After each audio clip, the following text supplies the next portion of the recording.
When most people need or want to buy a laptop, they almost always buy a new one.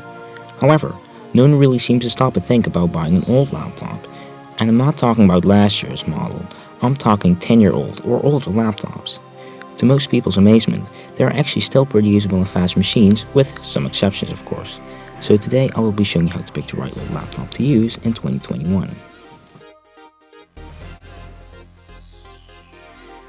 First I will be talking about laptops in 2002 and 2003, then about laptops in 2006 and 2007, and last about laptops from 2008 and 2009.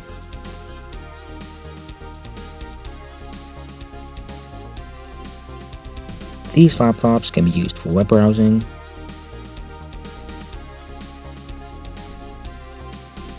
productivity work,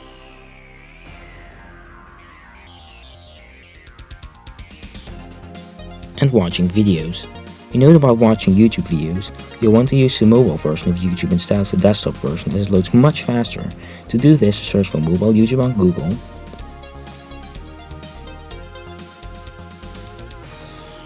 and click the first link.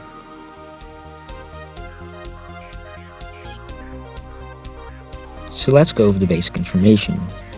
Prices range from $3 to $25.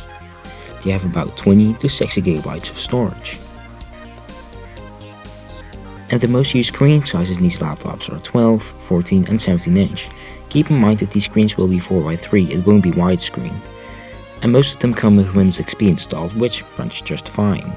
Okay, so keeping this in mind, now let's talk about how to pick a good laptop. First thing we need to cover is the brand. I recommend Dell, Compaq and HP, and IBM ThinkPads. Other brands like Sony would also be acceptable. However, here are some laptop brands you should definitely stay away from. They're made out of cheap brittle painted plastic everywhere that cracks real easily and have breaking screen edges. Do not buy these. So, back to our lesson how to pick the right laptop. Let's look at the processor. If the laptop you want to buy has a sticker on it that says Intel Pentium 3, avoid it. These are extremely out of date and slow. Instead, I recommend buying a laptop with an Intel Pentium 4. These will be much faster and can run much more modern software. An Intel Pentium M will usually also do for most things. Memory. Make sure the laptop has at least 512 MB of memory. If it has anything less like 256 MB, it's probably older than 2002 and will take the much slower PC100 memory instead of a more modern DDR memory, which is a lot faster. And if you want to upgrade the memory, make sure the laptop can actually use the amount that you want to put into it. Let's talk about accessories. When buying one, make sure it includes a power supply and software disks. Most of the time you can also find the software online, but it's nice to have a copy of it on disk. And of course make sure it includes a battery.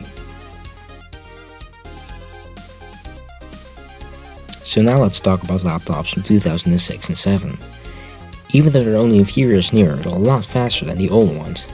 That's because they use dual-core processors, which we will be talking about in just a second. But first, let's go over what you can use them for. Of course, you can use them for the same stuff the 2002 and 2003 laptops are capable of, but also a lot more. For example, gaming, or how about virtualization. Let's go over the basic information. Prices range from $30 to $60. They come with about 80 to 160 gigabytes of storage. And the most used screen sizes in these laptops are 13, 15 and 17 inch. These screens will be 60 by 10 widescreen, which looks very nice when gaming or watching a movie. And most of them come with Windows Vista installed and are capable of running Windows 7 just fine. I recommend running Windows XP though. So, let's take a look at my list now to pick a good laptop. Let's start again with the brand. So just like last chapter, I recommend Dell, Compaq and HP, and Lenovo ThinkPads. I think I can also add Sony to the list now. Okay, so now let's talk about that processor. The reason why these laptops are so much faster than the older ones is because they use dual-core processors, instead of single-core processors like the Intel Pentium 4, which Intel was actually still trying to sell at the time. They even updated the logo. Anyway, there isn't any processor you should stay away from. All of the processors listed here are good. The fastest one is the Intel Core 2 and of course the slowest one is the Intel Pentium 4, because it's single core. Keep in mind, just because one processor is faster than the other doesn't make it slow. Memory. Most of these laptops will come with 1GB of memory. And just like before, if you want to upgrade to memory, make sure the laptop can actually use the amount that you want to put into it. Most of these laptops take DDR2 memory, which is even faster than the plain DDR memory used in the older laptops. Let's talk about accessories. Of course, make sure it comes with the usual stuff like a power supply and a battery.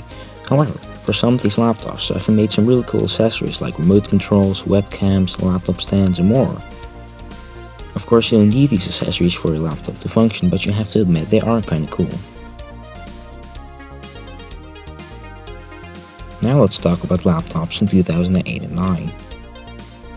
First, let's go over what you can use them for and what they're capable of.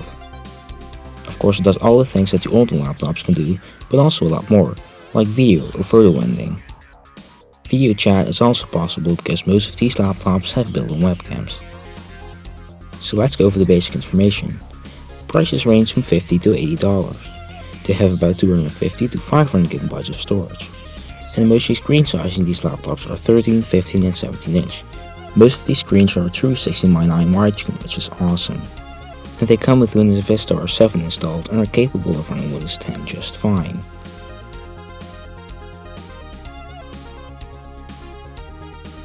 I'm not going to cover the brand because nothing has changed about that, so let's go straight to the processor. Gone is the Intel Core 2 and Pentium 4, and this time almost all of the processors are 64-bit. However, most of the Intel Celeron processors were still 32-bit for some reason, like in the laptop I'm demonstrating with here. Memory.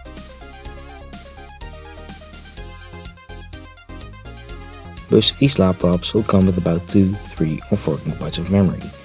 And just like I already said, if you want to upgrade to memory, make sure the laptop can actually use the amount that you want to put into it. And pretty much all of these laptops take DDR2 memory at this point.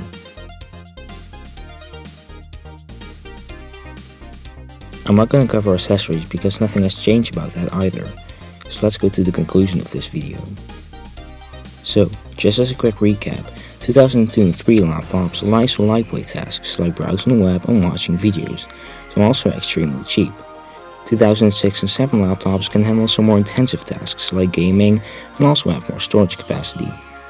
And the 2008 and 9 laptops can handle pretty much everything you throw at them, but are of course a bit more expensive. So here's a question you might have: why didn't you talk about laptops in 2004 and 5? Well, these are almost the same as the ones in 2002 and 3, so I didn't include them. Anyway, if you have any questions, feel free to post them in the comment section or send me an email. Thanks for watching and please subscribe. These videos do take a while to make.